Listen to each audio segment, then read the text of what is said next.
मित्रांनो, दिनांक 11 मार्च 2024 रोजी राज्यातील शिधापत्रिका धारकांना गुढीपाडवा आणि डॉक्टर बाबासाहेब आंबेडकर जयंतीनिमित्त आनंदाचा शिधा वाटप करण्यास राज्य मंत्रिमंडळानं मान्यता दिलेली होती।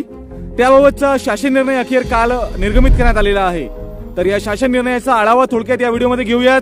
सोबतच या आनंदाच्या शिधामध्ये कोणत्या 4 वस्तू मिळणार आहेत ते सुद्धा थोडक्यात समजून घेऊयात। तर त्यासाठी व्हिडिओ शेवटपर्यंत नक्की पहा आणि अशाच प्रकारचे उपयुक्त आणि माहितीपूर्ण व्हिडिओज करिता आपल्या YouTube चॅनलला नक्की सबस्क्राइब करा, नोटिफिकेशन बेल नक्की दाबा। तर चला सुरू करूयात हा अत्यंत महत्त्वाचा व्हिडिओ।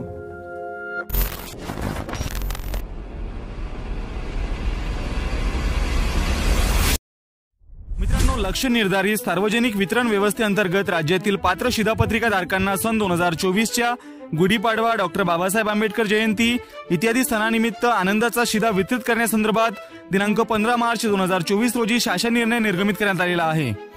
या निर्णयानुसार अंत्योदय अन्न योजना, प्राधान्य कुटुंब तसेच छत्रपती संभाजीनगर व अमरावती विभागातील सर्व आणि नागपूर विभागातील वर्धा अशा 14 शेतकरी आत्महत्याग्रस्त जिल्ह्यातील दारिद्र्य रेषेवरील केशरी शेतकरी शिधापत्रिका धारकांना एकूण 4 वस्तू आनंदाचा शिधा म्हणून या ठिकाणी वितरित करण्यात येणार आहे। या संदर्भातला हा शासन निर्णय आहे।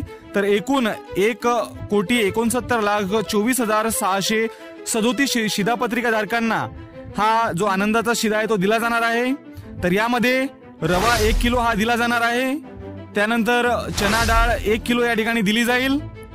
त्यानंतर साखर 1 किलो हे दिले जाणार आहे आणि त्यानंतर सोयाबीन तेल 1 लिटर हे या ठिकाणी आनंदाचा शिधा म्हणून दिले जाणार आहे। तर अशा प्रकारे हे आनंदाचा शिधा या ठिकाणी गुढीपाडवा आणि डॉक्टर बाबासाहेब आंबेडकर जयंतीनिमित्त दिला जाणार आहे। तर या शासन निर्णयाचा थोडक्यात आढावा आपण या व्हिडिओमध्ये जाणून घेतला। या शासन निर्णयाची PDF तुम्हाला या व्हिडिओच्या डिस्क्रिप्शन मध्ये मिळून जाईल। व्हिडिओ आवडल्यास व्हिडिओला लाईक करा, जसं तो लाभार्थ्यांपर्यंत हा व्हिडिओ शेअर करा आणि अशाच प्रकारचे व्हिडिओज पाहत राहण्याकरिता चॅनलला सबस्क्राइब करून नोटिफिकेशन बेल नक्की दाबा। धन्यवाद।